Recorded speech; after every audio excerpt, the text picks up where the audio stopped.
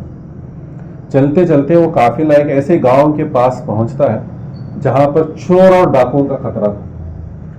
وہاں پر پہنچنے کے بعد قافلے والے ڈرنے لگتے ہیں. اب انہیں وہاں پر قیام کرنا تھا، ڈرنے لگے، کانپنے لگے، ایک دوسرے سے ڈر کر باتیں کرنے لگے. اب کیا ہوگا، اب ڈاکو آ گئے، چور آ گئے تو کیا ہوگا.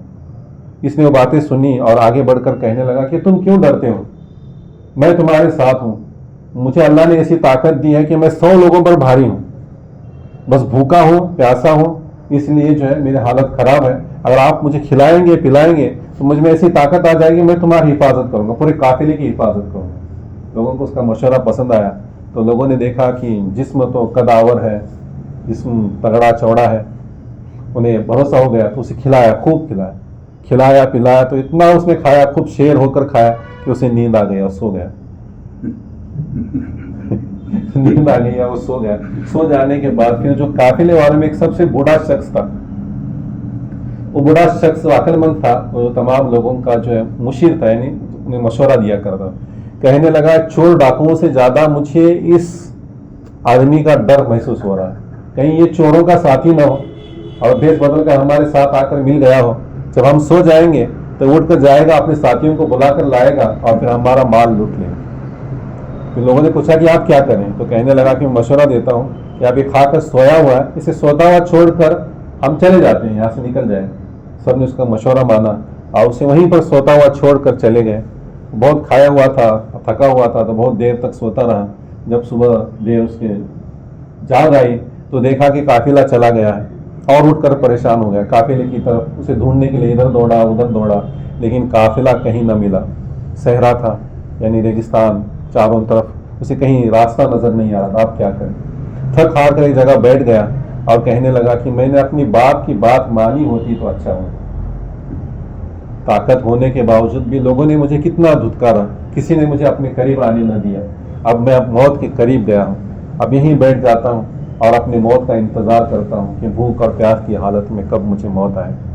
اور پھر سوچتے سوچتے اس کے ذہن میں ایک شعر آیا اور وہ اشعار پڑھنے لگا. کہنے لگا کہ مسافر کی تکلیف کو وہی سمجھ سکتا ہے جس نے کبھی سفر کیا.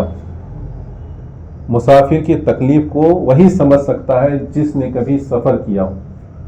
جس نے سفر کیا ہے، تکلیفیں صحیح ہیں تو اسے اس کا درد ہوگا، اس کی مدد کرے گا. یہ اشعار پڑھتے پڑھتے وہیں لیٹ گیا. تو اتفاقاً وہاں پر ایک شہزادہ جو ہے شکار کرتے کرتے اپنے ساتھیوں سے بچھڑ کر وہاں آ گیا اور اس نے اس کی درد بھری آواز سنی کہ درد بھری آواز میں یہ شعر پڑھ رہا تھا کہ جس نے مسافر کا درد وہی سمجھ سکتا ہے جس نے کبھی سفر کیا ہو. تو اس کے سرانے پر آ کر کھڑا ہو گیا اور اس کے اشعار سن کر کہنے لگا کہ تجھے کیا غم ہے، کس وجہ سے تو اتنے دردناک آواز میں شعر پڑھ رہا ہے. تو اٹھ کر بیٹھ گیا اور اس نے سارا قصہ سنایا کہ مجھے کسی نے میری مدد نہ کی، کشتی والے نے مجھے بیچ مینارے پر کھڑا کر کے وہیں چھوڑ دیا، کہ میں کیسے تیسے تیرتا ہوا پہنچا. تو گاؤں والوں نے مجھے کھانا بھی نہیں دیا، پانی بھی نہیں دیا، قافلے والوں نے بھی میرے ساتھ دھوکہ کیا، بے وفائی کی، اور اب میں مرنے کی قریب. تو شہزادہ کہتا ہے کہ مت گھبرا، تیری دردناک آواز سن کر مجھے تجھ پر رحم آ گیا ہے، میں شہزادہ ہوں، میں تیری مدد کروں گا. اور پھر اسے اپنے شہر لے گیا، کھلایا پلایا اور بہت سارا مال و دولت اسے دے کر اس کے گاؤں تک اسے پہنچا دیا. جیسے اس کے گاؤں میں پہنچا، باپ کے پاس پہنچا تو باپ خوش ہو گیا کہ میرا بیٹا سلامت آ گیا. پھر بیٹا بھی باپ سے گلے ملتا ہے اور اسے ساری کہانی سنا دیتا ہے اور کہتا ہے دیکھ میں مال و دولت لے کر آیا. تو باپ کہتا ہے میں نے تجھے پہلے ہی کہا تھا کہ مت جا، تیرے پاس کوئی ہنر نہیں ہے، کوئی علم نہیں ہے، خوبصورتی نہیں ہے، آواز نہیں ہے، بس تو طاقت کے زور پر جا رہا ہے.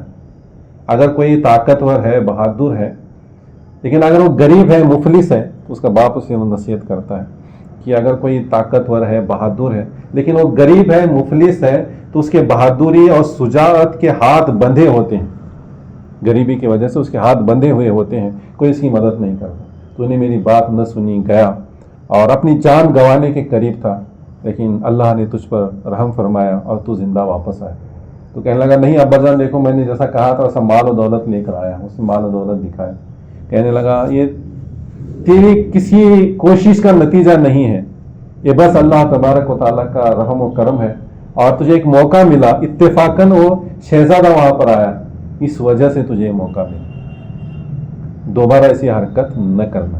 پھر ہمیں اسے نصیحت دیتے ہیں شیخ سعدی رحمۃ اللہ تعالیٰ علیہ کہ مال و دولت کمانا ہے، پیسہ کمانا ہے تو ہمارے اندر علم ہونا چاہیے، ہنر ہونا چاہیے.